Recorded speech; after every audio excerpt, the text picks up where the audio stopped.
When my sister drained every dollar from my accounts and vanished with her boyfriend, I thought I'd lost everything: my savings, my trust, my only family.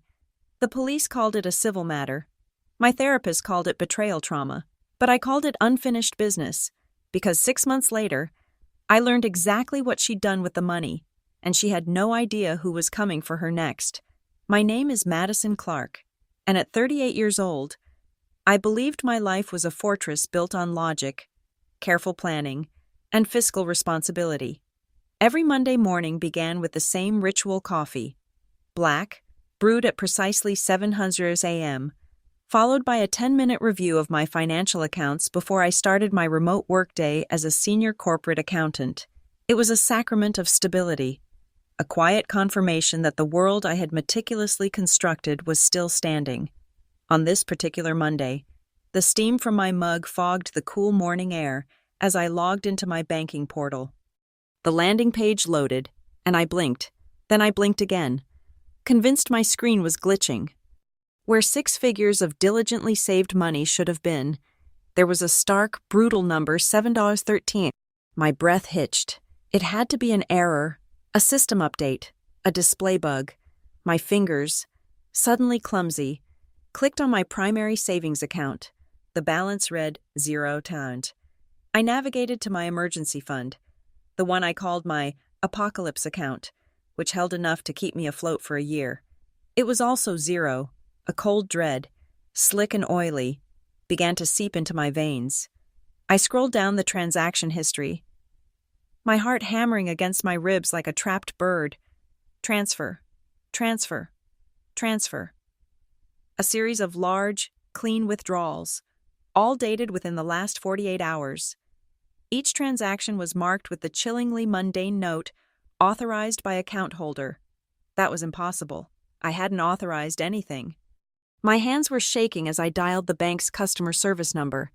The automated voice menu felt like an insult, a series of cheerful, robotic obstacles between me and the abyss that had just opened up in my life. When a human voice finally came on the line, I could barely form the words. "My accounts, they're empty," I stammered, my voice sounding thin and distant. "There have been unauthorized withdrawals."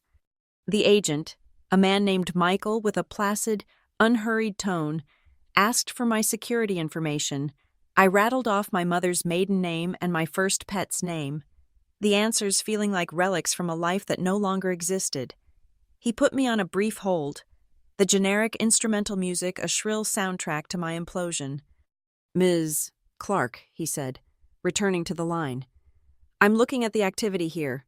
The transfers were all cleared through our standard security protocols. They appear to be perfectly legal." "Legal? How can they be legal? I didn't make them." The panic was rising in my throat, hot and acidic. There was a pause, the sound of keyboard clicks. "Ma'am, the transfers were initiated by the joint account holder." The world tilted on its axis. Joint holder. "Yes," Michael said, his voice still infuriatingly calm. "The authorization came from a Ms. Haley Clark." "Haley? My sister?" The name hit me like a physical blow, knocking the air from my lungs, the one person on this earth I would have trusted with my last breath. The blood drained from my face, and the phone felt heavy, slick with a sudden sweat. "Thank you," I managed to whisper, and hung up. The next few minutes were a blur of frantic, useless action.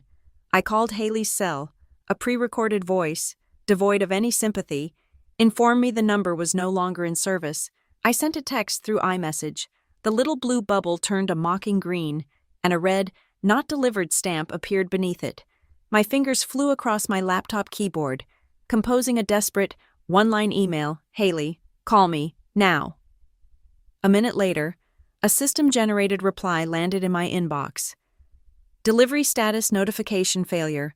The address could not be found." She had scrubbed herself from my digital life. It was a clean, methodical excision.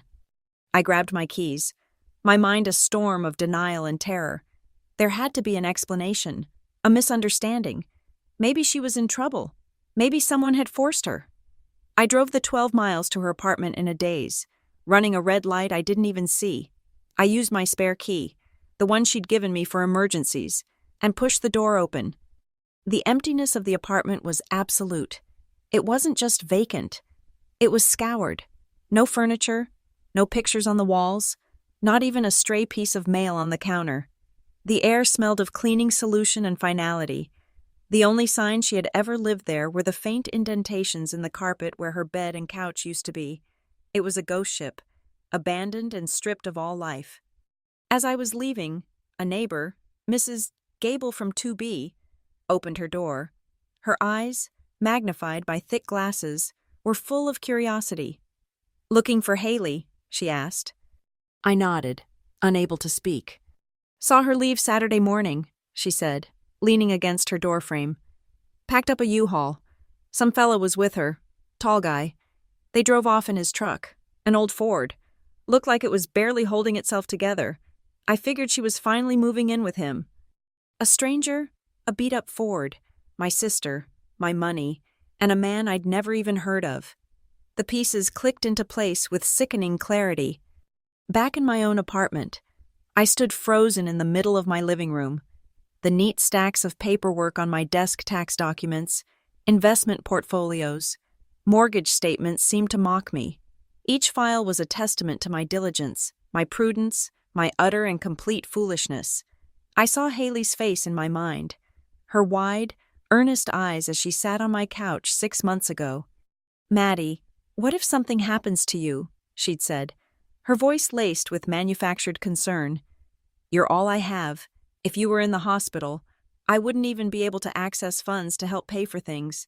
Please, just add me to the accounts, as a co-owner, just for emergencies." I had hesitated. It went against every principle of financial security I held. But she was my sister, my baby sister. After our parents passed, we were all each other had. I was the responsible one, the planner. She was the free spirit, the dreamer, perpetually chasing some new passion, always a little short on cash but full of life. I had caved. I had walked into the bank with her, signed the papers, and handed her the keys to my kingdom. I had trusted her. Our mother's voice echoed in my memory, a phrase she used to say with a fond smile. "You're the brains, Madison, Haley, she's the heart." Mom had meant it as a compliment to us both, a description of our symbiotic bond, but she was wrong. Haley wasn't the heart. She was the scalpel. And the heart she wielded had just carved out my entire life, leaving nothing but a hollow cavity.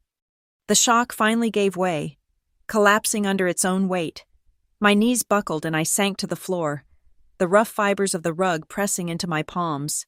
A strangled sob escaped my lips, a sound of pure, unadulterated agony. It wasn't just the money, it was the totality of the betrayal. She hadn't just stolen my savings, she had stolen our past, our memories, my faith in the one person I thought was unshakable. She had taken my identity as a sister, a protector, and left me with the identity of a fool. I stayed on the floor for a long time, the silence of my apartment pressing in on me. The grief was a physical weight, a crushing pressure on my chest. But as the minutes turned into an hour, something else began to stir in the wreckage. A cold, quiet cinder of rage started to glow, the shock receded, and the pain began to crystallize into something hard and sharp. I thought of the numbers on the screen, the precision of her escape, the calculated cruelty of it all. This wasn't a crime of passion. This was an audit. She had assessed my life, identified its assets, and liquidated them. I lifted my head, my eyes dry. The tears were gone. I pushed myself up, my movements stiff but deliberate. I looked at my reflection in the dark screen of my television, a woman stripped bare, a ghost in her own home. But the ghost was starting to look angry. A slow, chilling resolve settled over me. She had used emotion to weaponize my logic. Fine, I would use logic to dismantle her life. I clenched my jaw, the muscles tight with a new and terrible purpose. I whispered the words to the empty room, a vow made to the ghosts of my past and the architect of my ruin. "If you want to play the betrayal game, Haley," I said, my voice a low, steady tremor, I'll play the accounting game. The air in the police precinct smelled of stale coffee and bureaucratic indifference. It was a scent I'd come to associate with institutional helplessness. The officer sitting across the desk, a man whose name tag read Miller, typed with 2 fingers. His gaze fixed on the monitor, as if the answers to my life's sudden implosion were hidden in its pixelated depths. He had a thick mustache and eyes that had seen too much to be surprised by anything. Least of all, a story of domestic betrayal. "So, let me get this straight," he said, not looking at me. "Your sister, who you voluntarily made a joint owner of your bank accounts, withdrew the money from those accounts." "She took everything," I repeated, my voice flat. I had learned in the last 24 hours that emotion was a liability. It cracked your voice and made you look weak. "Every cent. She stole my life savings." Officer Miller finally swiveled his chair to face me. He sighed, a long, weary exhalation that seemed to carry the weight of 1,000 similar, pointless conversations. "Ma'am, I understand you're upset, but from a legal standpoint, no theft occurred. As a joint account holder, Haley Clark had just as much right to that money as you did. The bank saw her as an equal owner." The words were a physical barrier, a wall of procedure and legalese I couldn't breach. But it wasn't her money. It was mine. I have the pay stubs, the investment records, years of documentation to prove that I was the sole contributor to those funds. "That may be," he conceded, offering a small, useless shrug. "But that's a civil matter, not a criminal one. Your signature is on the bank forms. The law sees that signature, and it stops there. We can't intervene." I stared at him, the cold reality of his words sinking in. I had spent my life believing in systems, in rules, in the logical progression of cause and effect.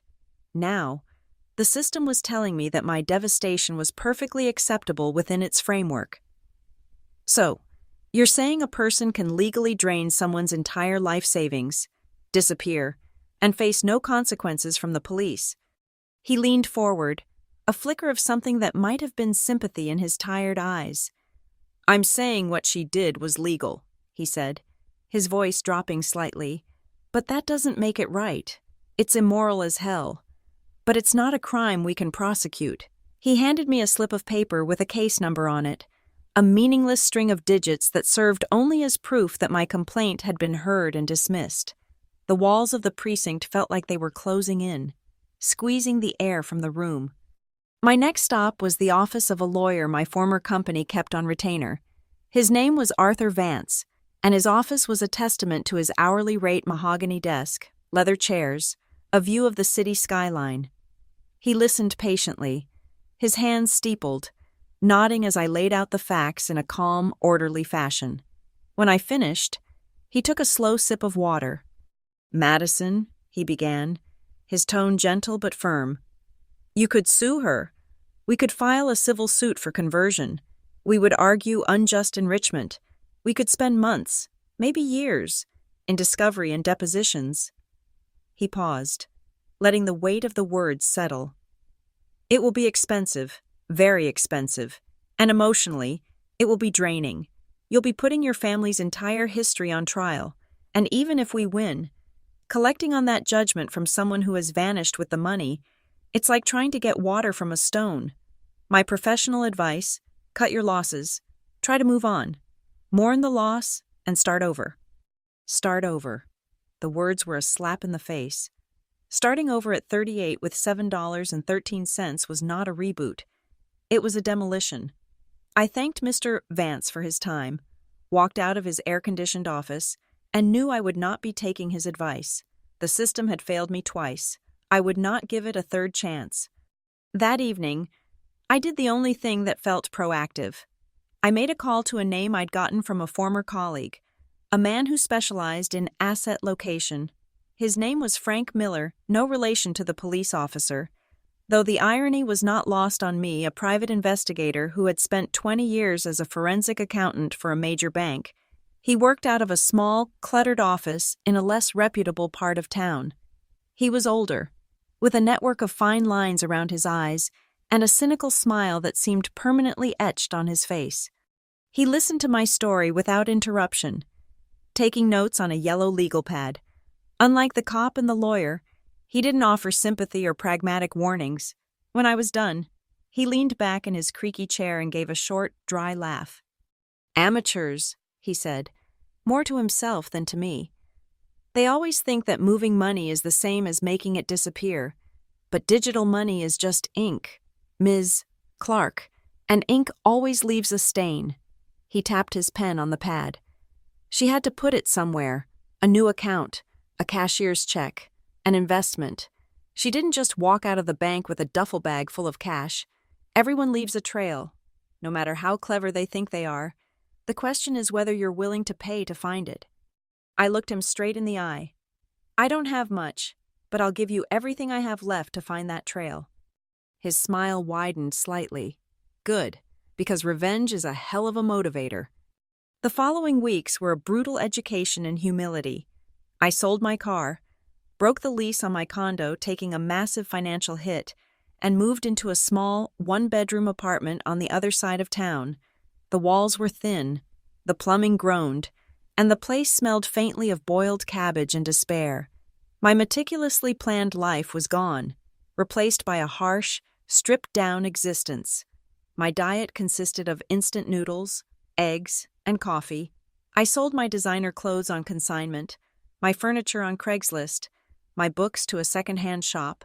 Every dollar was a soldier in a war I was just beginning to wage, with Frank's retainer taking the first and largest chunk.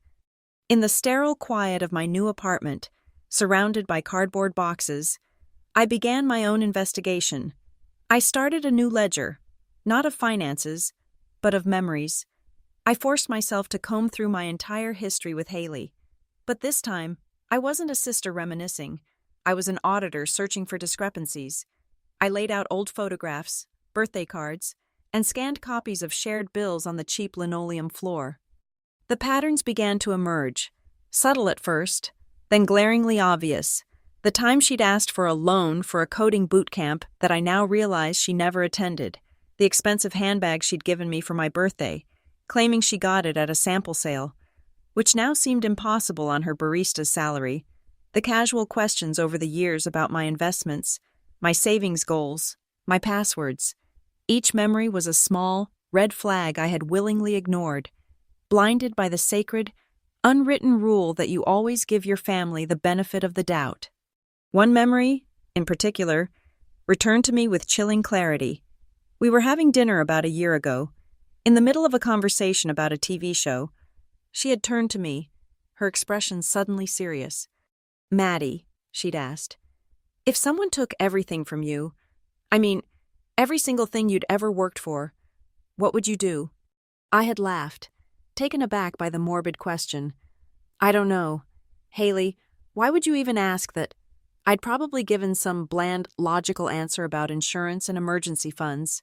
Now, I knew it wasn't a hypothetical question. It was market research. She was probing for weaknesses, assessing the risk, and I had laughed. The memory of my own laughter was the most painful part. I had my answer for her now. It was an answer I was building brick by painful brick in the ruins of my life. Sleep offered no escape. It was shallow and riddled with nightmares. In them, I was always standing in front of my computer, watching the numbers in my account drain away while Haley's voice echoed around me. One night, the dream shifted. It wasn't a nightmare, but a memory, so vivid I could almost feel the summer heat on my skin. We were teenagers, lying in the grass in our backyard, staring up at the clouds. "I'll make us rich someday. Maddie," she had said, her voice full of dreamy, youthful confidence. "You'll see, I'll come up with some brilliant idea, and we'll never have to worry about money again." I had believed her. In that moment, I had believed in us. I woke up with a gasp. The phantom warmth of the sun replaced by the cold, damp air of my cheap apartment. The dream, meant to be a promise of a shared future, now felt like the origin story of her grand deception. Her ambition had never been a shared one. The us was just a beautiful lie, a Trojan horse to get inside the gates of my fortress. I lay in the dark, staring at the water-stained ceiling. The last vestiges of grief and shock were gone. burned away by the cold fire of this new understanding. A bitter smile touched my lips. "Not us, Haley," I whispered to the darkness. "Just you." The call from Frank Miller came on a Tuesday afternoon, 2 months after my life had been systematically dismantled. I was sitting at a wobbly card table in my cramped apartment, nursing a cup of cheap coffee and cross-referencing my dwindling finances. The phone buzzed, displaying his name. I answered on the first ring. "Clark," he said, forgoing any pleasantries. "Got something for you." I straightened up, my entire body humming with a nervous energy that had become my new normal. "Go on." "Your sister didn't go far off the grid. She just changed its name." Frank's gravelly voice crackled through the speaker. "Her and the boyfriend, a piece of work named Lucas Thorne, registered a shell company a week before she vanished. Took me some time to cut through the paperwork, but here it is, Nova Ventures, LLC, incorporated in Nevada, but operating out of Scottsdale, Arizona." Arizona, the desert, a place to disappear, or a place to build a new life on stolen foundations. "What is Nova Ventures?" I asked, my pen already scratching notes onto a legal pad. On paper, it's a holding company for investments in the wellness and lifestyle sector.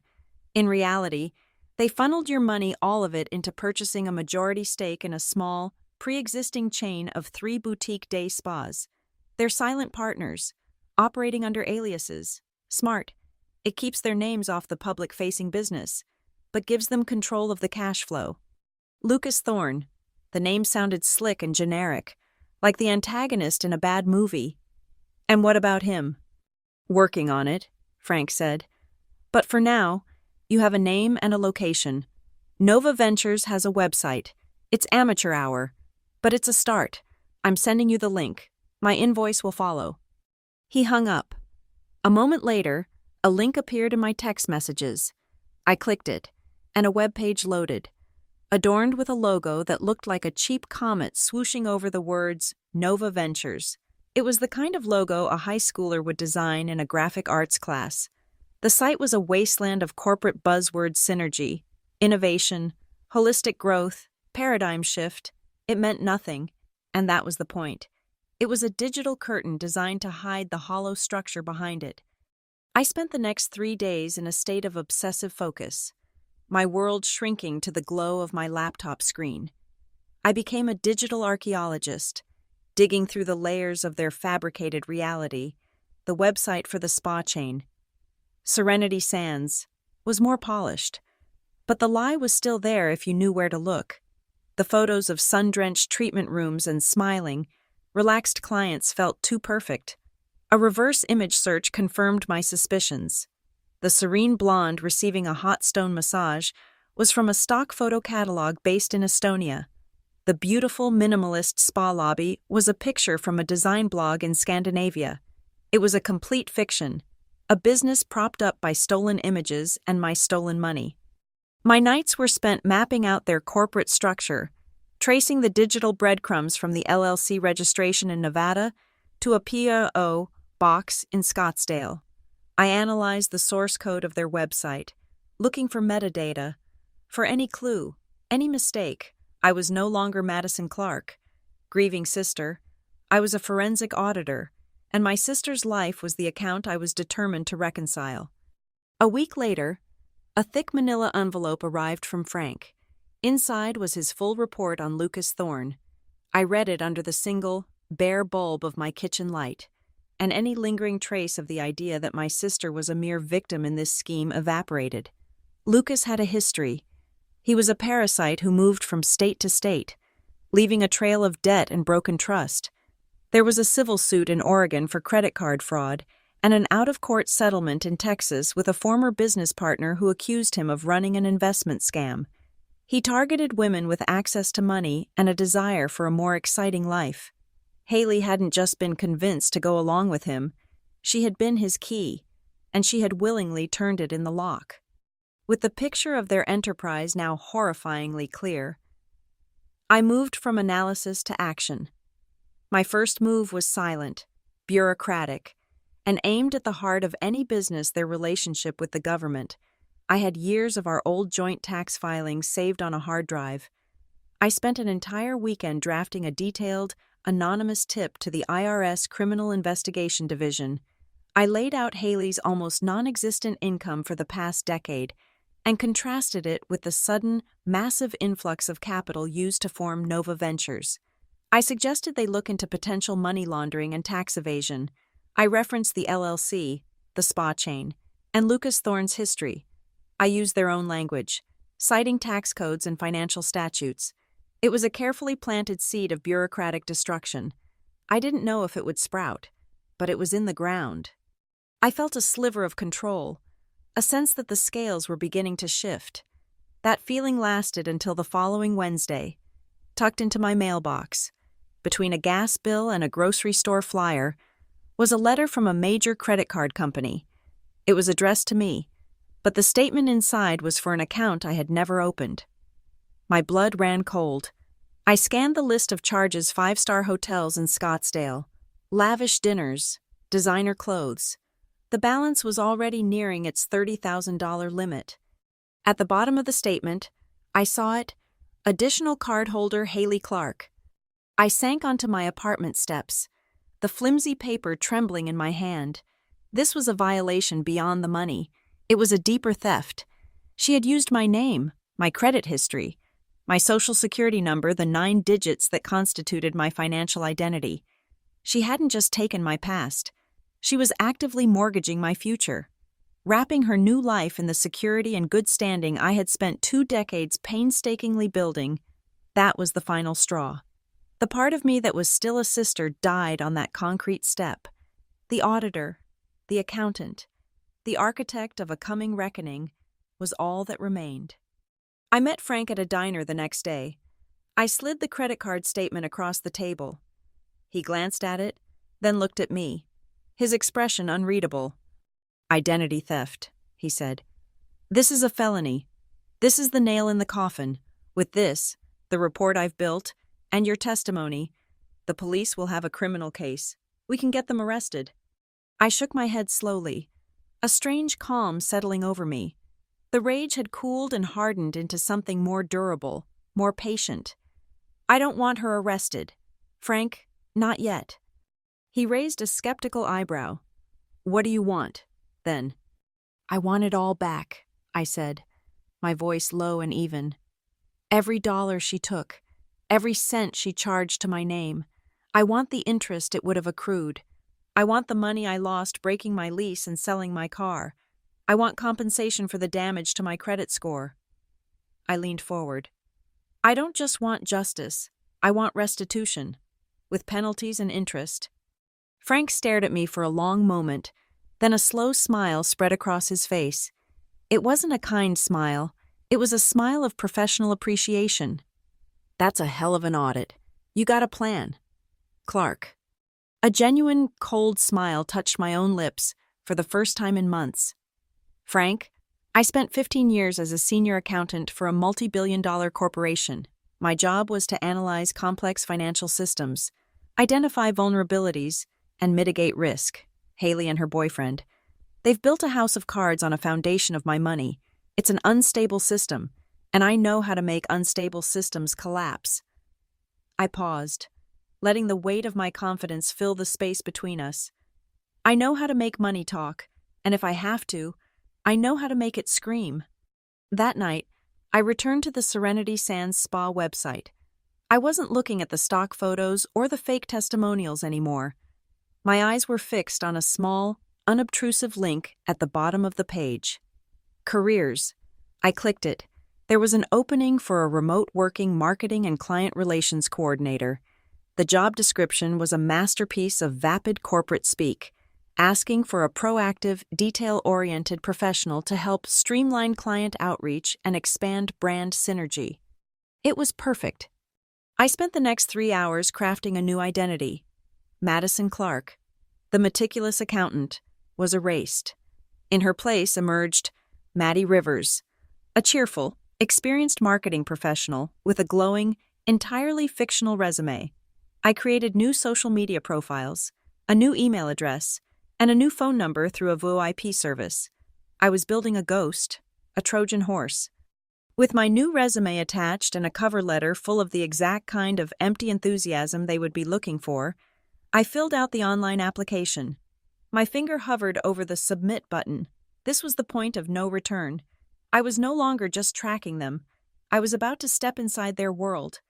I thought of my empty bank accounts, of Haley's smiling face in old photos, of my name on a credit card statement for things I never bought. I clicked the button. The audit was about to begin. The video interview was the first true test of my nerve. I sat in front of my laptop in my sterile apartment, a blank wall behind me, my heart a cold, heavy metronome in my chest. The woman staring back at me from the screen's reflection was a stranger. My long, soft brown hair was gone, replaced by a sharp, angular black bob that ended at my jawline. I wore dark-rimmed glasses I didn't need, and my makeup was severe bold. Dark lipstick, and defined brows that made my face look harder, older. I had spent weeks practicing, lowering the pitch of my voice, making it crisper, more clipped. Madison Clark, the warm, sensible sister, was buried. In her place sat Maddie Rivers, a hungry, ambitious marketing consultant. Lucas Thorne's face appeared on the screen first. He was exactly as I'd pictured, handsome in a generic, predatory way, with teeth that were too white and a smile that never reached his eyes. He oozed a cheap, unearned confidence. My fictional resume, full of impressive-sounding achievements for companies that had conveniently gone out of business, had clearly done its job. He asked a few perfunctory questions, but it was obvious he was more interested in hearing himself talk about his vision for the company. I fed his ego, peppering my responses with the same empty jargon he loved. "We need someone who can really take charge of our brand synergy," he said, leaning into his camera. "My specialty is leveraging core assets to maximize brand penetration," I replied, the meaningless words tasting like ash in my mouth. He was sold. The real test came when he said, "I want you to meet my partner. She handles the financial and operational side of things. Haley, you there." A second window popped open, and there she was, my sister. She looked different, thinner, her face tense, the easy smile she always wore replaced by a tight, anxious line. Our eyes met through the digital divide, and for a terrifying second, my composure threatened to crack. I could see a flicker of confusion in her eyes, a brief, searching look, as if my face was a half-forgotten song she couldn't quite name, but then it was gone, dismissed. I was just another face on a screen. To her, Madison was a ghost, a problem she had left 1,000 miles behind. Maddie Rivers was a potential employee. "This is Maddie Rivers," Lucas said. "She's a rock star. I think she's the one." Haley offered a weak, distracted smile. "Nice to meet you." Her voice, the same voice that had once read me bedtime stories and later begged me for emergency loans, was a knife in my gut. But Maddie Rivers didn't flinch. "A pleasure," I said, my tone cool and professional. "Lucas has been telling me about the exciting opportunities at Nova Ventures." The job offer came via email an hour later. A week after that, I was officially the marketing and client relations coordinator for the company built on my ruin. I threw myself into the role with the fervor of a zealot. I was the perfect employee, punctual, efficient, and overflowing with ideas. I redesigned their marketing pamphlets, optimized their social media engagement, and drafted email campaigns that actually got results. My competence was my camouflage. It built a wall of trust around me, and behind that wall, I began to work. Under the guise of needing data for my marketing strategies, I requested access to sales figures, access to client databases, access to vendor contracts and payment portals. Lucas, blinded by his own arrogance and delighted with the sudden uptick in business my efforts produced, granted it all. He saw me as a brilliant hire, a reflection of his own genius for spotting talent. "Maddie, you're a killer," he'd say on our weekly team calls. "Best thing that's ever happened to this company." Haley remained quiet during these meetings, a shadow in Lucas's bright, artificial light. I could see she was in over her head, playing the part of a businesswoman but understanding none of the fundamentals. She was the bookkeeper, dutifully entering the numbers Lucas gave her, never questioning the source. My real work began after I logged off from my official duties. Each night, my apartment became a war room, with the access Lucas had so foolishly granted me. I began a deep dive into their server. It was a slow, methodical process. I moved through their digital files like a phantom, copying documents, spreadsheets, and entire transaction ledgers onto a heavily encrypted external hard drive. Every download was a risk, a potential tripwire, but their security was as sloppy and superficial as their business plan. It didn't take long to discover that the spa chain was more than just an investment. It was a washing machine. I found invoices and payments to a bizarre collection of vendors, a bulk electronics supplier in Delaware, a textile importer in Florida, a consulting firm with no employees and no physical address. The payments were large and cyclical, the spas legitimate. Cash-heavy income was the perfect vehicle to commingle and launder the proceeds from Lucas's other grifts. He was running multiple scams, and my sister was dutifully cleaning the money, her signature on every fraudulent check request. I was compiling a mountain of evidence, enough to prove tax evasion and money laundering, but I was still searching for the one thing I needed to make this personal, the undeniable link that would tie their crimes directly to my stolen identity. I found it on a Thursday night, deep in a subfolder labeled Archived Invoices Q3. My eyes scanned the list of PDF files. One name leaped off the screen, and my breath caught in my throat. Supplier Clark Holdings. My hands trembled as I clicked the file open. It was an invoice for strategic consulting services, for the absurd amount of $50,000. The logo was a generic globe, but the address was a PDO box in my old zip code. And there, at the bottom of the page, was the detail that made my vision swim: the taxpayer identification number. I knew that number better than my own phone number. It was my Social Security number. They hadn't just used my number to open a credit card. They had created a ghost corporation in my name. They were using my identity as a shell to issue fake invoices to themselves, funneling the laundered money out of Nova Ventures and into an account under the name Clark Holdings. They were paying themselves with their dirty money and creating a fake expense to illegally lower their own company's tax burden, all while using my name as the shield. It was diabolical, and it was the most perfect, damning piece of evidence I could have ever hoped for. My rage was a white-hot, silent thing. I stood up from my chair and paced the small apartment, my mind racing. This was it. This was the weapon. I spent the rest of the night with meticulous, cold precision. I took high-resolution photographs of every Clark Holdings invoice, every related bank transfer, every email authorizing the payments. I documented the creation of the LLC, linking it to their aliases. I compiled the evidence from Lucas's past, my own bank statements showing the initial theft, and the fraudulent credit card statements. I put it all together into a single, comprehensive file. This was no longer an anonymous tip to the IRS. This was a guided missile. I uploaded the encrypted file to their online portal, attaching a short, anonymous note. Further documentation regarding Tip 78A4B. Look at Clark Holdings. The tin belongs to the original victim.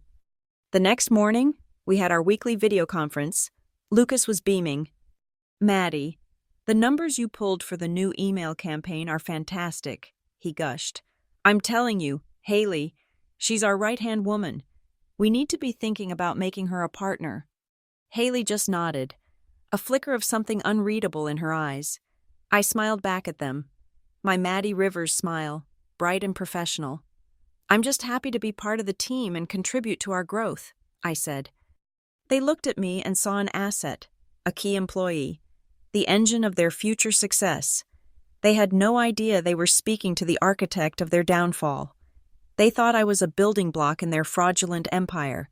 They didn't realize I was the detonation charge, carefully placed against the weakest point in the foundation. The fuse was lit.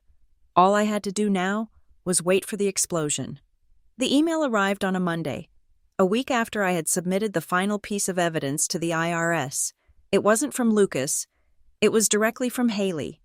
The subject line simply read, "Dinner." The message was brief, almost hesitant. Maddie, I know this is last minute, but I was wondering if you'd be free for dinner on Thursday. Lucas is out of town, and I'd love to pick your brain about our Q4 marketing strategy.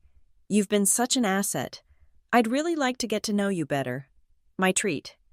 My fingers hovered over the keyboard. It was a calculated risk. A face-to-face meeting outside the sterile buffer of a video call increased the chances of recognition, but it was also an opportunity I couldn't resist. It was a chance to sit across from my own personal apocalypse and look her in the eye. It was a chance to conduct the final, in-person audit. I typed back a short, professional acceptance. The restaurant she chose was exactly the kind of place I expected, ostentatiously modern, with dim lighting, overpriced cocktails, and an ambient noise level designed to make intimate conversation impossible. It was a temple built for people spending money that wasn't theirs. I arrived first, choosing a seat in a secluded booth that gave me a clear view of the entrance. I was Maddie Rivers tonight, clad in a severe black dress, my hair perfectly sharp, my expression a mask of cool neutrality. When Haley walked in, she looked lost for a moment, scanning the crowd. Her confidence, so apparent when Lucas was by her side, seemed to have evaporated. She wore an expensive silk blouse that was slightly wrinkled, and her eyes darted around nervously.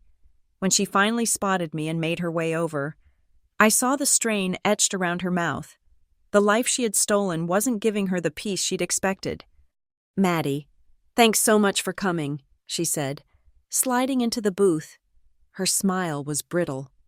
"Of course," I replied, my voice even. "I'm always happy to discuss strategy." We ordered. The conversation stilted and professional at first. She asked about my marketing ideas, and I gave her the polished, efficient answers of a dedicated employee. But as the wine was poured, she began to relax, and the purpose of the dinner shifted. She wasn't just my boss. She was a woman seeking validation. She stared at me across the table, her head tilted. "You know, it's so strange," she said, a small frown creasing her forehead. "I feel like I know you. You look so familiar." My heart gave a single, hard thump against my ribs, but my expression remained unchanged. I took a slow sip of my water, placing the glass back on the coaster with a deliberate, soft click. "It's possible," I said, my voice a placid surface over a roiling depth of contempt. "Maybe it's because I've lost things in my life. Sometimes people who've been through that just have a certain look about them." Her eyes widened for a fraction of a second. She searched my face, looking for a clue, for the solution to an equation she didn't even know she was trying to solve. But the Maddie Rivers mask held firm. She gave a little, uncertain laugh and dismissed it. "Maybe that's it," she said, reaching for her wine glass. That was the moment the performance began. She started talking about her journey, weaving a grand narrative of entrepreneurial courage. She spoke of the startup dream, the risks she and Lucas had taken, the sacrifices they had made. She painted a picture of two daring visionaries building an empire from scratch. "It's all about trust, you know," she said, looking at me earnestly, as if sharing a profound secret. "You can't build anything worthwhile without absolute trust, especially with family. Family has to be the bedrock of everything." I listened, my face a study in polite interest, while inside, a glacial rage was building. I watched her gestures, the way she used her hands to emphasize a point, the way she would look away when she was telling a particularly egregious lie. It was the same Haley I had always known, the little sister who could cry on cue to get out of trouble, the young woman who could spin a story so convincing that you'd doubt your own memories. She hadn't changed. She had just scaled up her operations. She wasn't lying about a broken curfew anymore. She was lying about a broken life. My life. The main courses arrived, and she steered the conversation to her future plans, expanding to California, franchising, maybe even launching a product line. It was all a fantasy, and she was its most devoted believer. I nodded and offered strategic advice, my mind a split screen, one side playing the role of the diligent employee, the other meticulously documenting every lie, every self-serving statement, for a ledger that only I could see. Finally, the meal wound down. The waiter appeared with the check, placing it discreetly in the center of the table. "My treat," Haley said again with a magnanimous wave of her hand, reaching into her purse and pulling out a sleek black credit card. It was the one issued in my name. She handed it to the waiter without looking at it. I watched him walk away. I took another sip of water. I waited. This was the first test of the walls I had built around her, the first tremor. A few minutes later, the waiter returned to the table, his expression professionally apologetic. "I'm very sorry, ma'am," he said quietly, directing his words to Haley. "It seems this card has been declined." Color flooded Haley's face. "What? That's impossible. Run it again." "I've tried it twice, ma'am," he said, his voice firm but polite. "The transaction is not being authorized."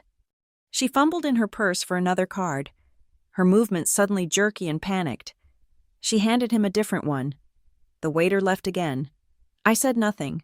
I simply watched as the carefully constructed composure of my sister began to fray at the edges. The waiter returned even more quickly this time. "I'm sorry, ma'am. This one as well."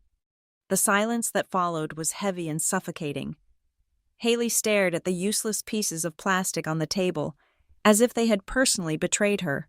The life of luxury, the illusion of success, it was all held together by these cards, and the thread had just snapped. Slowly, deliberately, I reached out and took the check. I pulled my own debit card from a new, modest account at a different bank and placed it in the leather folder. Haley looked up at me, her face a mixture of humiliation and confusion. I pushed the folder gently back toward her side of the table. I leaned forward slightly, and in the cool, crisp voice of Maddie Rivers, I quoted a line back to her from a memory only I could access, a memory of a time, years ago, when I was short a few dollars for a movie ticket, and she had covered it with a flourish of superiority. "I'll cover you," I said softly. "Just this once." Her eyes locked on mine, and in that moment, the vague familiarity she'd felt earlier sharpened into something else. It wasn't recognition, not yet. It was fear, a primal, animal fear of a predator that had been hiding in plain sight. She saw something in my eyes, in the cadence of my voice, that didn't belong to the cheerful, efficient Maddie Rivers. She was looking at a ghost, and the ghost was presenting her with a bill. She said nothing for the rest of the time it took to pay. We walked out of the restaurant into the cool night air in silence. "Thanks for dinner," she mumbled, not looking at me, and hurried off to her car. I went home. I sat down at my laptop, the adrenaline from the encounter making my fingers tingle. The final piece of my plan was ready. It was a fabricated tax return for Haley Clark, an individual filing, which I had painstakingly created. It showed a modest income, consistent with her old life, but it was signed with a forged digital signature. It was a lie designed to conflict with the other lies she and Lucas had been telling the government. I attached the falsified return to an email. I attached the bank statements showing the transfers from the Clark Holdings Ghost Corporation directly into her personal account. The subject line was simple: "Inconsistent filings for Haley Clark, associate of Nova Ventures, LLC." I sent it to my contact at the IRS Fraud Division. The email was a final, personal twist of the knife, separating her from the corporate entity and making her an individual target. I shut down my computer. I walked to my bedroom and lay down. The gnawing anxiety that had been my constant companion for 8 months was gone. The endless loop of betrayal and loss that played in my mind every night was silent. The audit was complete. The books were about to be balanced. For the first time since that terrible Monday morning, I closed my eyes and fell into a deep, dreamless sleep. The raid didn't happen on a video call. I made sure I was there to see it. I had fabricated a crisis, a critical systems failure in the client database that required my on-site presence. Lucas, ever the delegator, had readily agreed, booking my flight and hotel with a few clicks. It was the first time I would set foot in the office of Nova Ventures. The first time I would breathe the same air as my sister since the day she vanished. The office was smaller than I'd imagined. A cheap rental space dressed up with a few modern pieces of furniture and a large, tacky Nova Ventures logo on the wall. It smelled of fresh paint and ambition that had outpaced its budget. I spent the morning playing the part of Maddie Rivers, the hyper-competent problem solver, tapping away at a keyboard and speaking in a calm, authoritative voice about server migrations and data integrity. Lucas strutted around, offering useless suggestions, while Haley sat at her desk, avoiding my eyes. The tension from our dinner still lingered between us, an unspoken dissonance she couldn't identify. At precisely 10 a.m., the workday ended. There was no warning. The door to the office didn't open. It exploded inward, slamming against the wall with a sound like a car crash. In its place stood a wall of bodies clad in dark blue and black, jackets emblazoned with the stark, terrifying acronyms of Federal Power FBI, IRS, police. They moved with a synchronized, brutal efficiency, a tide of grim-faced authority flooding the small space. The chaos was instantaneous. A young administrative assistant screamed, "Lucas," who had been pontificating by the coffee machine, froze mid-sentence, his mouth hanging open in slack-jawed disbelief. Sharp, overlapping commands cut through the air. "Nobody move. Hands where I can see them. FBI search warrant." My meticulously planned revenge had been an abstract concept, a series of clicks and keystrokes from the sterile quiet of my apartment. But this was real. The sound of heavy boots on the cheap laminate floor, the metallic rattle of equipment, the palpable scent of fear that filled the room. It was the physical manifestation of my rage, and it was more terrifyingly beautiful than I could have ever imagined. While the world detonated around me, I remained perfectly still at my temporary desk. My heart was hammering, not with fear, but with a cold, exhilarating thrill. The audit was in progress. They went for Lucas first. Two stern-faced agents peeled him away from the wall, spun him around, and slammed his hands behind his back. The clack of the handcuffs was a sound of pure finality. His arrogant smirk was gone, replaced by a pasty, sweat-sheened mask of terror. "You've got the wrong guy," he stammered, his voice a pathetic squeak. "This is a legitimate business. We have lawyers." Next to him, Haley was crumbling. "This is a mistake," she shrieked, her voice raw with panic. "A misunderstanding. We haven't done anything wrong." She looked wildly around the room, her eyes searching for an ally, for an explanation, for anything that could make this nightmare stop. And then her eyes found me. I wasn't cowering on the floor or frozen in fear. I was calmly, methodically, placing my personal items into my handbag, my notebook, a pen, my phone. My movements were slow, deliberate, an island of placid purpose in an ocean of turmoil. My calm was so unnatural, so out of place, that it acted like a magnet in the chaos. A female IRS agent with sharp eyes and a no-nonsense haircut approached my desk. "Ma'am," she said, her voice low but firm, "do you have any idea what this is about?" I looked up at her and gave a small, indifferent shrug. I let the clipped, professional tone of Maddie Rivers fall away, allowing the natural, slightly deeper cadence of my own voice to return. "Someone's been cooking the books, I'd guess," I said, the words clear and steady. That was the moment Haley truly saw me. It wasn't just the voice. I met her gaze, and for the first time, I didn't hide. I held her stare, and I let her see all of it, the cold fury, the calculated precision, the absolute absence of the sister she had known. I watched the recognition dawn on her face. It was a slow, agonizing process, like a photograph developing in a dark room of pure horror. The confusion melted into disbelief, the disbelief into dawning comprehension, and the comprehension into a gut-wrenching terror that was far deeper than her fear of the federal agents surrounding her. Maddie Rivers, the star employee, dissolved before her eyes, and in her place stood the ghost she thought she had buried 8 months ago. "Madison," she whispered, the name a ragged, strangled sound. The agents holding her arms looked at her, then at me, confused by the sudden, personal drama. I didn't answer. I simply looked at her, my silence a confirmation more damning than any confession.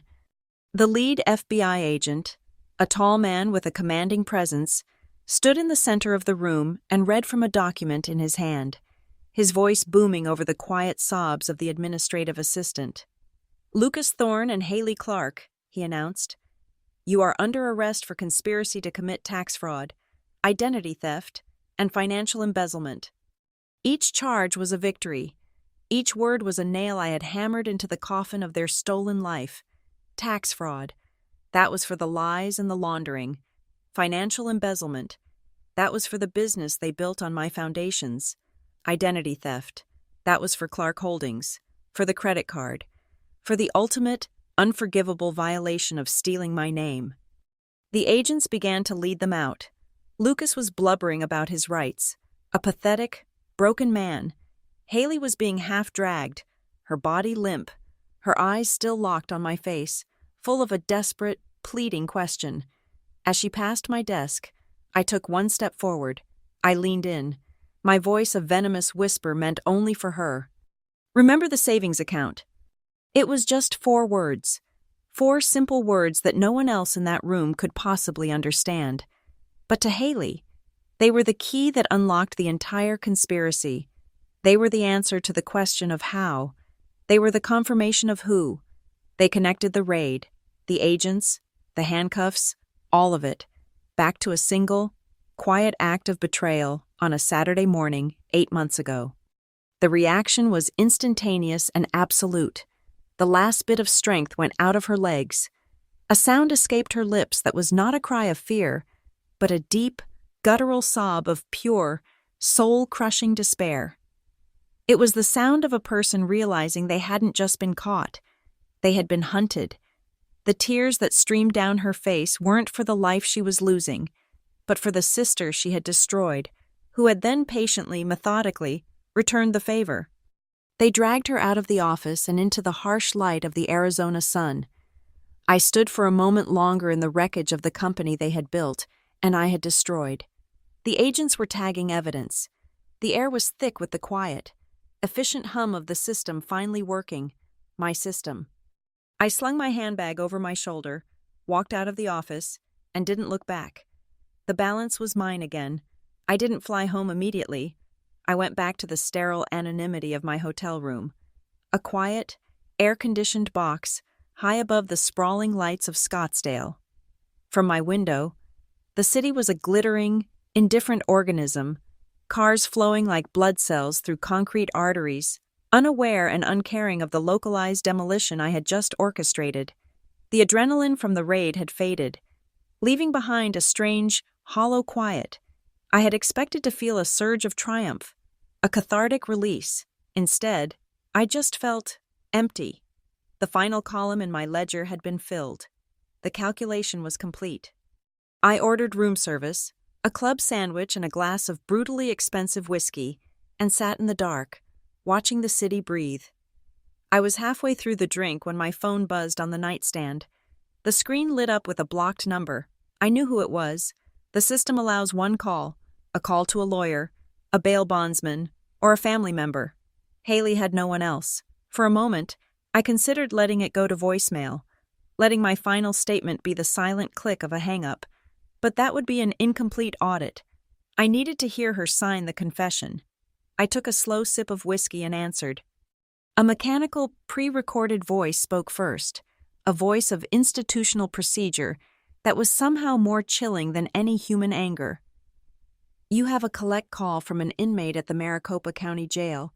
To accept the charges, press 1. I pressed the number. There was a click, a burst of static, and then a sound that was barely a voice. It was a ragged whisper, torn apart by sobs. "Madison." I said nothing. I let the silence stretch, forcing her to speak into the void she had created between us. "Madison, please," she choked out. "I'm so sorry. I'm so sorry." The apology was a broken, pathetic thing, the kind of sorry you offer when the world has come crashing down, not before. It held no value. It was a currency issued by a bankrupt soul. I didn't. I never wanted this, she continued, her words tumbling over each other in a desperate, incoherent flood. I just wanted a new start, a clean slate. Lucas made me do it. He said it was the only way. He had this whole plan. He said no one would get hurt, that we'd pay you back. I listened to the excuses, the classic, cowardly deflection of a cornered liar. He made me do it, the final, pitiful abdication of responsibility. My own voice, when I finally used it, was quiet and measured. Devoid of the rage that had fueled me for 8 months, the fire had burned down to cold, hard embers. I let a few seconds of static-filled silence pass before I spoke. Do you know what the worst part was? Haley. The money, she sobbed immediately. I know, the money. I'll give it all back. I swear, I'll do anything. No, I said, my voice cutting through her hysterics with surgical precision. The word hung in the air between the hotel room and the jail cell, an impassable wall. It wasn't the money. The money was just numbers. I can always make more money. I paused, letting her absorb the blow of what was coming next. The worst part was losing my sister. The worst part was realizing she never existed in the first place. You killed her, Haley. You killed her that weekend for a man you barely knew and a life you hadn't earned. A different sound came through the phone then. It wasn't the sound of panicked crying anymore. It was a deep, soul-wrenching wail of grief.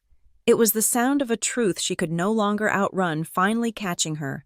The convenient lie that this was a simple financial transaction was gone, and she was left with the ugly personal reality of her betrayal.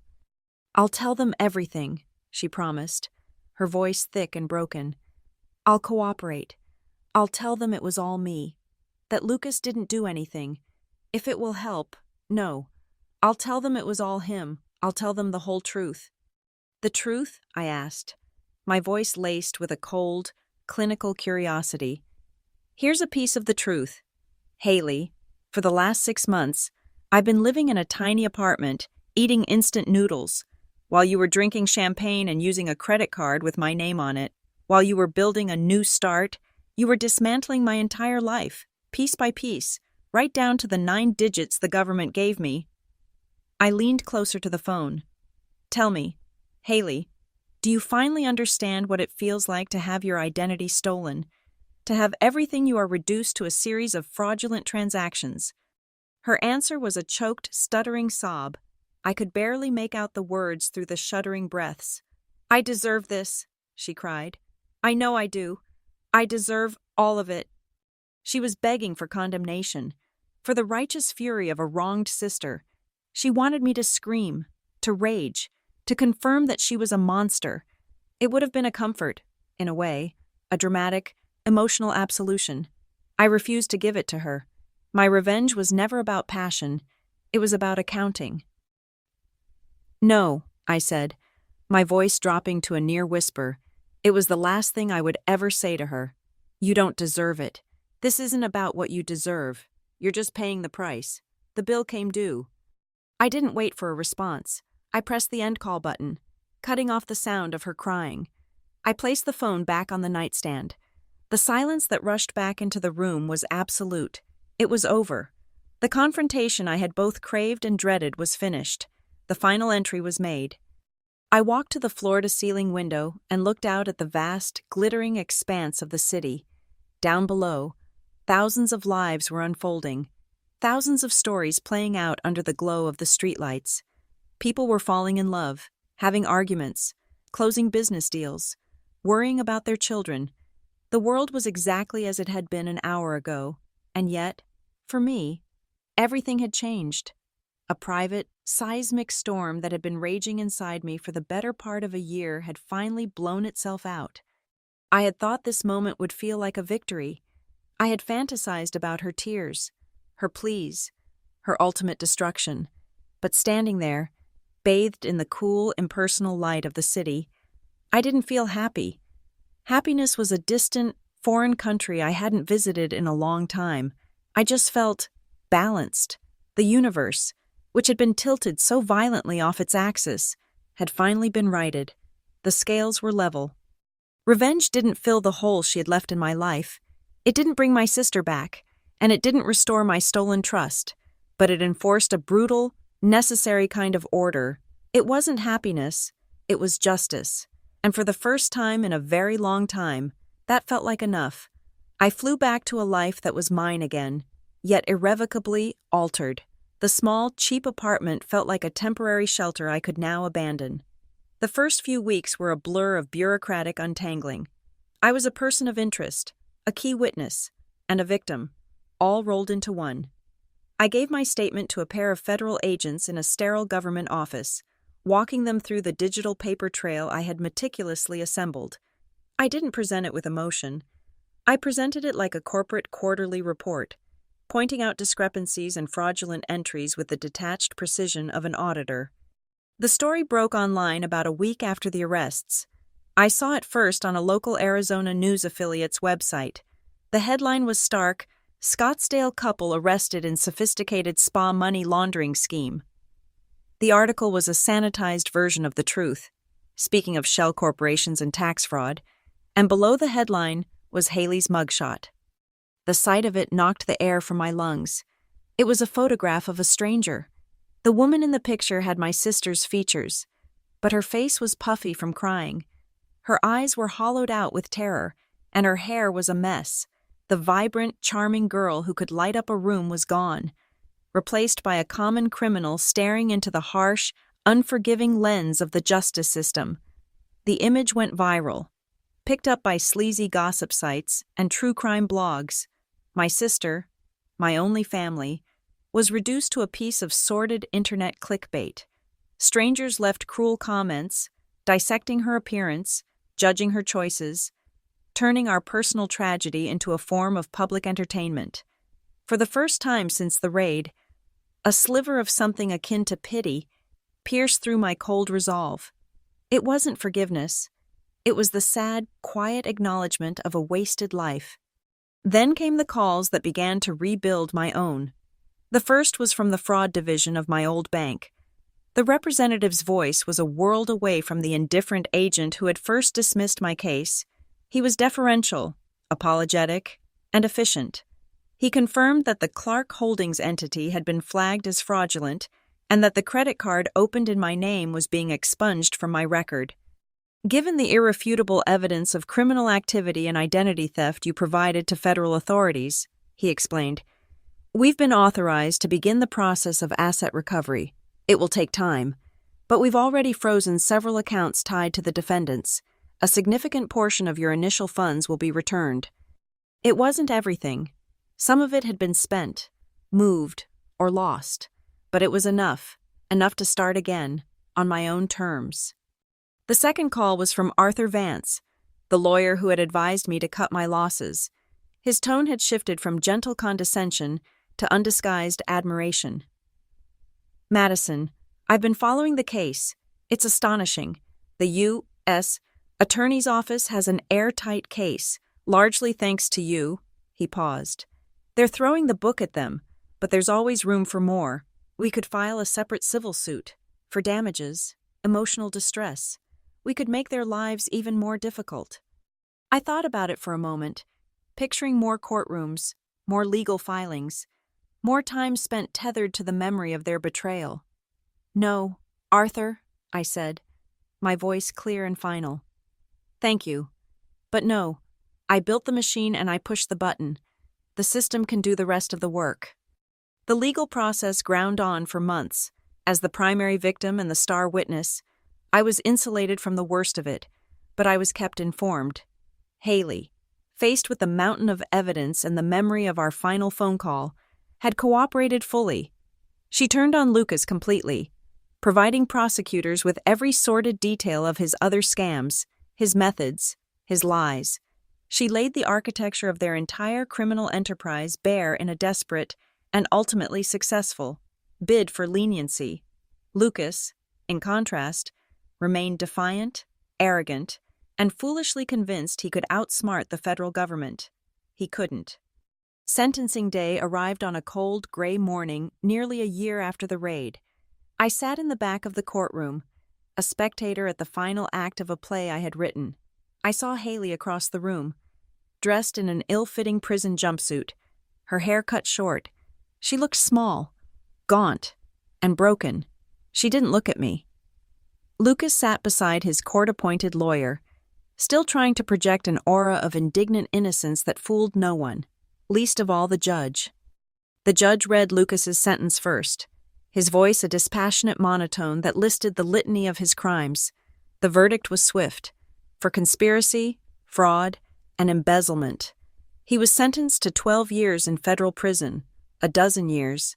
The number felt both impossibly long and strangely inadequate to cover the scope of the damage he had done. Then came Haley. The judge acknowledged her complete and valuable cooperation with the prosecution. He spoke of her clear remorse and the undue influence of her co-defendant. But he also spoke of the gravity of her crimes, the deep and personal nature of her betrayal. For her role, she was sentenced to 4 years. 4 years. She would be 42 when she got out. A middle-aged woman with a criminal record and a past she could never escape. I felt no joy, no surge of victory. I just felt the quiet, heavy finality of a closing book. The debt had been calculated, and the payment terms were now set in stone. As I left the federal courthouse, the doors swinging shut behind me, I was ambushed by a small gaggle of local reporters. A young woman with a microphone pushed her way forward. "Ms. Clark?" she asked, her eyes bright with a hungry curiosity. "You were the victim who brought this whole thing down. Are you satisfied with the sentences?" I looked at her, at the expectant faces around her, all of them waiting for a satisfying soundbite of vengeful triumph. They wanted me to say yes. They wanted to hear that my pain had been soothed by their punishment. "No," I said, the word cutting through the cold air. "I'm not satisfied." I saw a flicker of disappointment in the reporter's eyes before I finished. "I'm relieved." I didn't offer any further explanation. I walked past them, my footsteps echoing on the stone steps, and left them to interpret my words however they wished. A few days later, a local paper ran a feature story on the case. A friend sent me a link. The headline read, "Betrayed Sister Turns Pain into Justice." The article painted me as a sort of folk hero, a scorned woman who had transformed her personal tragedy into a righteous crusade. It was a neat, simple story, perfect for public consumption, but it wasn't the truth. My crusade wasn't righteous. It was meticulous. My pain hadn't transformed into justice.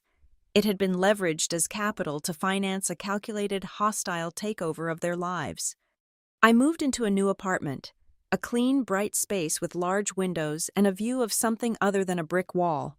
I began to rebuild my life, not from the ashes of the old one, but on a new, more solid foundation.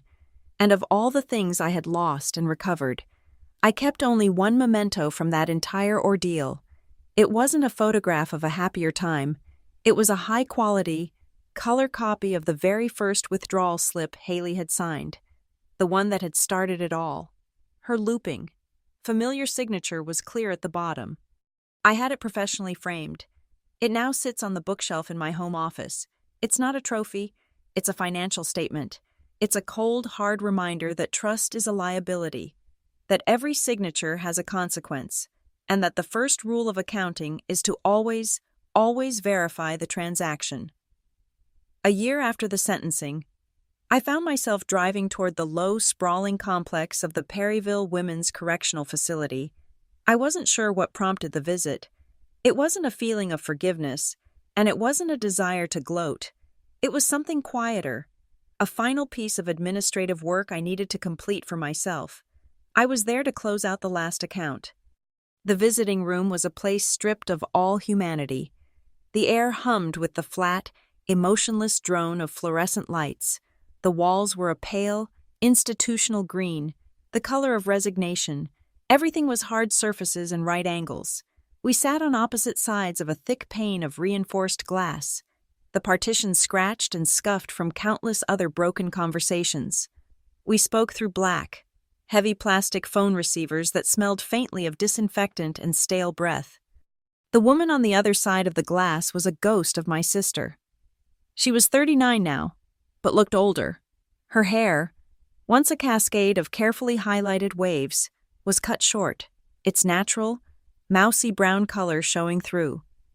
She was thin, but not in the fashionable, deliberate way she used to be. It was a gaunt thinness, the kind that comes from cheap food and a heavy spirit. She wore a standard-issue orange jumpsuit that swallowed her small frame, but the most significant change was in her eyes. The clever, calculating sparkle was gone.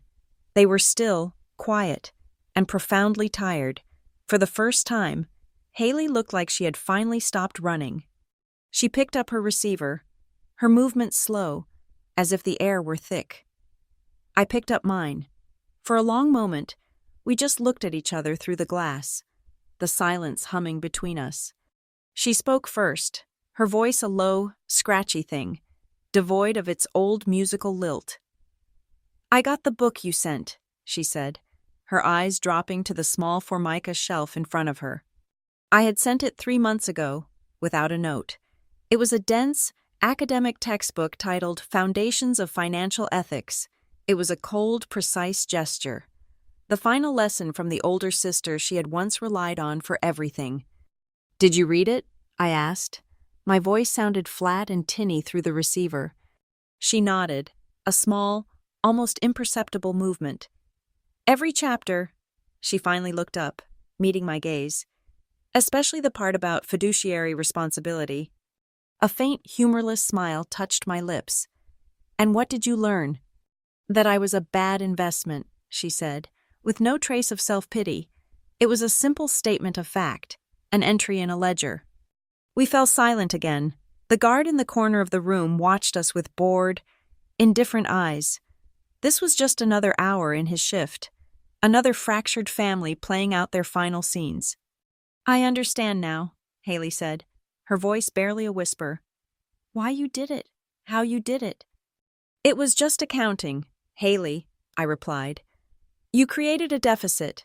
I balanced the books."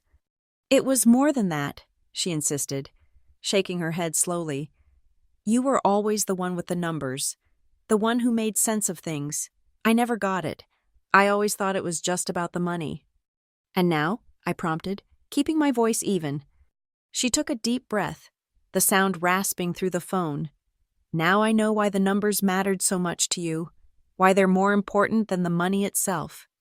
This was it, the core of it all, the final reconciliation of our two opposing worldviews. "Why is that?" I asked quietly. Her eyes, for the first time, seemed to clear. The exhaustion was still there, but beneath it was a flicker of hard-won, devastating clarity.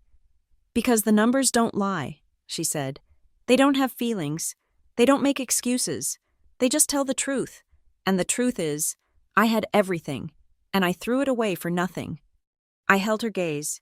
This was the confession I had never gotten in a courtroom, the apology that had never come in that desperate, sobbing phone call.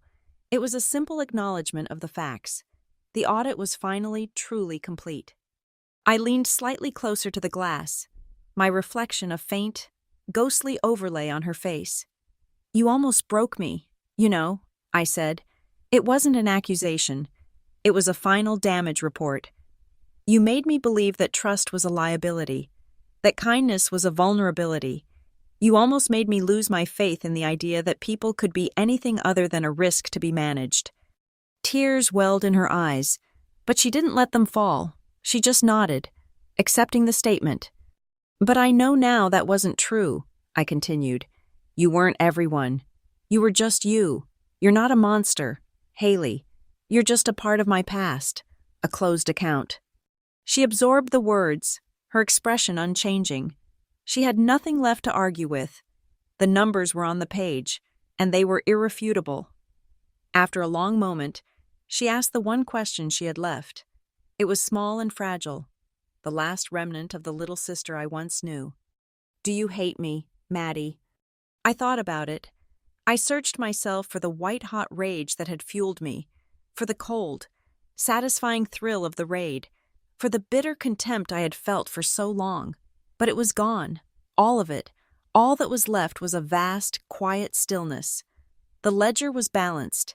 The account was closed. There was nothing left to feel. "No," I said, and I was surprised to find that it was the truth. "I don't hate you." I paused, letting her take a sharp, hopeful breath before I delivered the final, clarifying term. "But I don't forget." I saw the flicker of hope in her eyes die, replaced by a quiet, weary understanding. She nodded. She had expected nothing less. Forgetting would have been a lie, and we were finally done with lies. I placed the receiver back in its cradle without saying goodbye. She did the same. Our connection was severed. I stood up from the hard plastic chair and walked toward the exit, not looking back. A guard buzzed me through a heavy barred door, and then another, the last one. A solid iron gate that led back to the parking lot slid shut behind me with a loud, reverberating clang.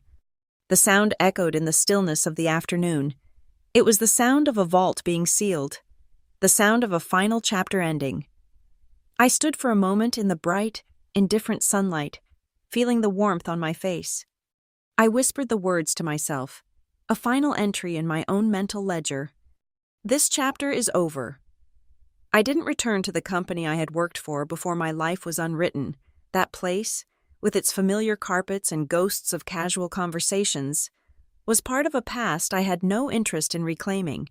Instead, I started my own consultancy from a small, sun-filled office on the 17th floor of a new glass tower downtown. My name was on the door, my own name, Madison Clark, a name I had rescued from the fire and polished back to its original value. The office was my fortress, rebuilt with better materials. It was minimalist, clean, and ruthlessly organized. There was no clutter, no sentimental photographs, only the quiet hum of a powerful computer and the panoramic view of the city skyline. A landscape I now saw not as a place of vulnerability, but as a complex system of assets and liabilities that I finally understood. It was late afternoon. The sun, a great, molten ball of orange, was beginning its slow descent, casting long, dramatic shadows across the city. The light sliced through my window, bisecting the room and falling across my desk in a warm, golden bar. I had been working all day, reconciling the accounts of a new client, finding the hidden narratives within their spreadsheets. It was work I loved, the simple, honest truth of numbers. But there was one last file to close, one final account to reconcile. I turned from the window and sat down in my ergonomic chair. I woke my computer from sleep, the screen glowing to life.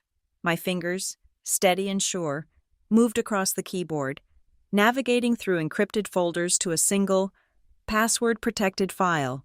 It was the personal ledger I had started in the dark days of my cheap apartment, the meticulous record of my own ruin and reconstruction. The file was named simply HC Account. I opened it, the screen filled with dates, figures, copies of bank statements, screenshots of fraudulent websites, and timelines. It was the full, unsparing narrative of the last 2 years of my life. I scrolled through it one last time, my face impassive. It was a cold, hard document, a testament to a crime and its meticulously executed consequence. I wasn't reading it as a sister or a victim. I was reading it as its auditor, conducting the final review before closing the books for the fiscal year of my life. My cursor blinked at the end of the final entry, the one detailing the official notice of Haley's transfer to a low-security facility. Everything was accounted for: the investigation, the prosecution, the sentencing, the restitution. It was all there. I navigated to the top of the document, to the cover page. The title was displayed in a bold, clean font: Fraud Investigation, Case File 78A4B. I highlighted the words and typed over them, giving the file its final, true name: AHC, Account Closed. It felt incomplete. A business report always has a concluding summary, a final memo for the record. My fingers moved again, typing a new line below the title, a final auditor's note to myself. Note: emptied accounts have been materially restored. The asset of trust, previously written off as a total loss, remains under permanent review. The afternoon light deepened, casting a warm glow on my face, illuminating the faint lines of concentration around my eyes. An audit of a company can restore its financial health, but it cannot magically repair the broken culture that led to the fraud in the first place. That requires a longer, more painful process. Some assets, once compromised, are never truly secure again. I saved the file one last time, then dragged it to the encrypted digital archive, a place for closed cases and past liabilities. It was done. The books were balanced. The work was finished. With the HT account now firewalled away in the past, there was only one loose thread left. I picked up my phone. The screen was cool and smooth against my palm. I opened my contacts, my thumb scrolling effortlessly through the alphabetized list of clients and colleagues. It stopped at the letter H. There it was, Haley. There was no picture attached, just the name and a disconnected number I hadn't bothered to delete. It was a digital ghost, a phantom limb in my contacts list. For a year. I had kept it there, I'm not sure why. Perhaps as a reminder, a digital version of the framed withdrawal slip on my shelf. But looking at it now, I realized I no longer needed the reminder. The lessons of the audit were now part of my core operating procedure. The name was just an entry taking up space, a zero balance account that was still on the books. A faint smile, the first genuine, unforced smile I had felt in what seemed like a lifetime, touched my lips. It wasn't a smile of joy or triumph. It was a smile of quiet, profound peace. The smile of an accountant who has finally reconciled a difficult, painful account down to the very last cent. My thumb pressed down on her name, holding it for a moment. An option appeared on the screen, delete contact. I pressed it without hesitation. A final confirmation box popped up. A last chance to reconsider. Are you sure? The contact vanished. The list resorted itself, the gap closing as if she had never been there at all. It was clean, final. There was no need for anything more. No grand pronouncements, no emotional goodbyes. The transaction was complete. The city outside my window continued its ceaseless, noisy existence, but in the quiet of my office, in the quiet of my own heart, there was a perfect, beautiful silence. I leaned back in my chair, turning to face the window as the sun finally dipped below the horizon, painting the sky in fiery strokes of orange and purple. I whispered the words to my reflection in the darkening glass, the final confirmation for an audience of one. The audit's done. The balance is mine again. Cut scene, end. Thank you so much for listening to my story. It means the world to me. I'd love to connect with all of you. So please comment below and let me know where in the world you're listening from and share your thoughts on Madison's journey. If you enjoyed this, please consider subscribing to the channel and liking the video. And to help this story reach more listeners, you can give it an extra boost by hitting that hype button. Your support makes all of this possible.